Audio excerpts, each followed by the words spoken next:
Hello everybody and welcome back to my channel. My name's Antony and in today's video, I'm going to talk to you about what actually do designers do on a day-to-day basis. Now, I'm going to go through all the mundane stuff and also the more exciting stuff that we as designers do on a day-to-day basis. Now, not all of it's glamorous and not all of it is probably what you expect from a designer, but it is our day-to-day job. Being a designer can be complicated. You have to be able to do multiple things at multiple different times. But before we get into it, if you're new to this channel, don't forget to like and subscribe. It really does help my channel to grow, especially that like button. You have no idea how much it helps promote my video and boost it with the YouTube's algorithm. Please also leave a comment because I like to chat to you guys and get to know you a little bit better and build this fashion community up. Alright, okay, let's just get straight into it. What do fashion designers do on a day-to-day basis? If you are new to fashion or you've just graduated or you're looking at becoming a fashion designer in the future, this video is going to be really helpful because then you can make an informed decision whether fashion is right for you based on the things that you will have to do day to day in your job. Now, the first thing that fashion designers have to do is research. Now, this might surprise some people because people just think that the designs come out of our heads. Well, no they don't. They have to come from research because you can maybe draw a few different things off the top of your head and it look great, but then how are you moving on collections? How are you actually going to develop a range? How are you going to build a collection? Well, you need to be able to research. You need to know what is going on in the market to make sure that the collection that you're doing is on trend and that people are going to want to buy it. Because what's the point in designing something if no one's going to buy it?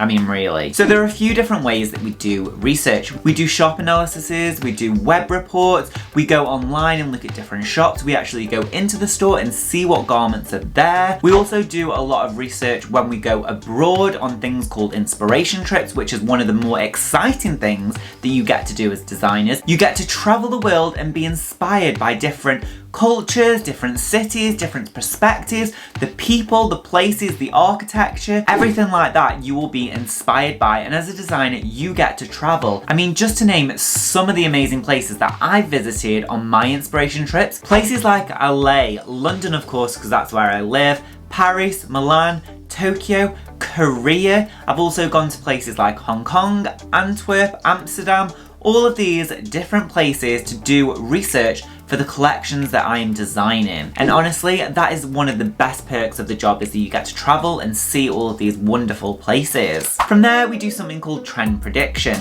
We take all of our research throughout everywhere that we've been, all the shops that we've visited, all the sites that we've seen, and try and predict the trends for the coming seasons. Now, in design, you'll be working maybe a year to a year and a half in advance. So you need to be able to know what the customer's going to want a year before they even know that they want that garment. And to be a good designer, you have to be able to predict trends, shapes, styles, the silhouettes. You have to be able to predict the graphics that are going to be used, the different fabrics that people want, all of that sort of stuff. And it comes with practice. It's not easy, but after a few years of doing it, you kind of pick it up and you can kind of spot the trends before they're happening. Especially in fast fashion, you need to be on the trends. Now in fast fashion, it works a little bit differently. Rather than working a year in advance, you may be working 6 weeks to 3 months in advance. So it is a lot quicker. If there's a trend going on right now and you need to hit it, you should be able to do it within a 3-month period. Now we get on to the main part of the job and what everybody thinks is fashion design, and that is the drawing. Yes, as a fashion designer, you will have to draw. You will have to be able to use Illustrator and Photoshop and be able to hand draw. Mainly use Illustrator though, because in all honesty, a lot of our shapes and a lot of our styles are drawn on Illustrator. Some of the more old school brands do still use hand drawing, but a lot of people are now using Illustrator and also moving on to a program called Clo 3D. Now, if you want to try Illustrator, I do have a link in the description below and you can try it out for free. And I would advise you have a go at doing it because Illustrator can be complicated to learn and use. But once you've got the basics, you'll be able to use it and you'll be able to get into fashion no problem. Not only will you be drawing the shapes, you'll be doing the graphics, you'll be doing the prints, you'll be doing the typography, you'll be doing loads of different stuff to put on t-shirts, to put on shirts, to put on every single different garment to make the brand come alive. So drawing is an essential part of design. Now, I have done a video in the past that says, do you need to be able to draw if you want to be a designer? No, you don't, but that's a completely different thing. That's starting your own brand. And if you want to go and watch that video, click here and go and watch watch it because it's really good, really informative, and if you don't know how to draw, then this is the perfect segue into getting into fashion for you. We also have to make full factory tech packs, which basically goes through every single component that goes into making that garment. We point out loads of different details like the stitches, any kind of interesting pieces that you want to point out. We also go through the measurements, the bill of materials, we also go through the prints and all of that sort of stuff, and all of that's included on a tech pack, and that's what we send to the suppliers for them to start making it. So once we've done all of the drawings and everything, we have to choose fabric, and this comes in a number of forms. We speak to the suppliers, they send us samples, they send us swatches. We also go out to loads of different stores, haberdasheries and places that sell fabric to collect loads of swatches, send them out to our suppliers for them to source, and then they'll make the garments for us. Okay, so now I'm going to talk about something that takes up probably a good 60 to 70% of a designer's time, and that is admin. Ugh.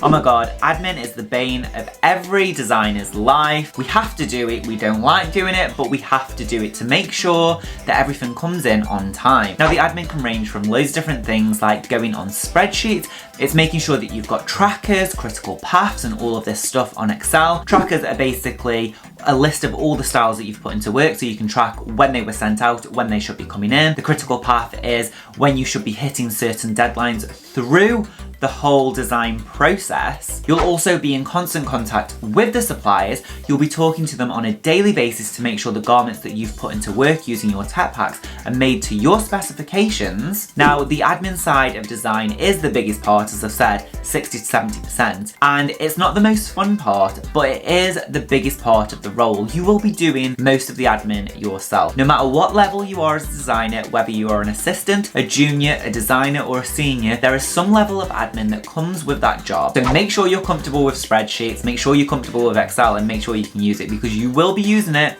on a daily basis. So the next thing that we do, and after you've chased and done all the admin, is more admin. And I know what you're thinking, how can there be any more admin? Well, there is. So once the samples have come in, you have to do critiques and comments. So you would take a photograph of the garment and you would point to all the things that the supplier may or may not have done wrong, or what you want to change, or what you want to adapt, or what you want to improve, and then you would send that back to the supplier. You would also do things called fit sessions. So you would get the garment, you would bring a model in, and then you would fit the garment to the model to make sure it fits on the shoulder correctly, make sure the waist is hitting the right place, make sure that the fit of the garment is perfect for your customer. It's one of the most important parts of design is making sure the garments fit correctly, because if the fit doesn't work, the customer's not going to buy it and no one will invest in your brand. And then finally, as a designer, you will also range build and sign off. Now, range building is basically where you put all your garments up on a wall and then you basically say, this is in,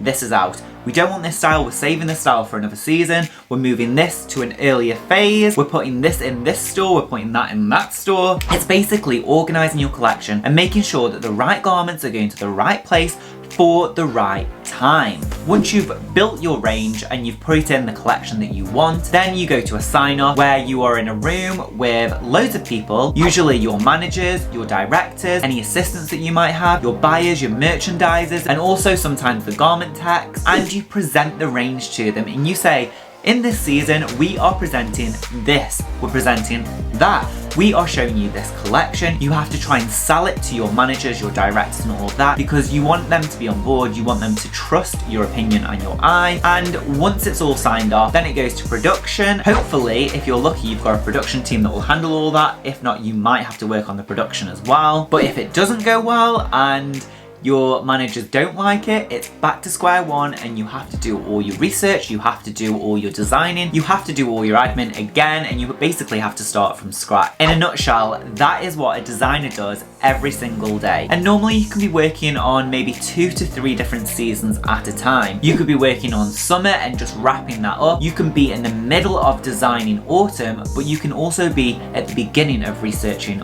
winter. You have to be good at multitasking and you have to be good at focusing on loads of different little projects at the same time. In all honesty, fashion design is a really, really exciting career if that's the path that you want to go down. It's not for everyone, but for the people who love it, It's great. Alright, okay everyone, that's it for today's video. If you liked it, give it a big thumbs up and don't forget to click that beautiful red subscribe button down below. Please also check out my Etsy shop where you can buy cards and vectors to help support you in your everyday design life, and it really helps support this channel. Otherwise, I'll see you here every Monday and Thursday with a brand new video. Alright, okay, thanks for watching. Alright, bye. Tra tra tra. Bye.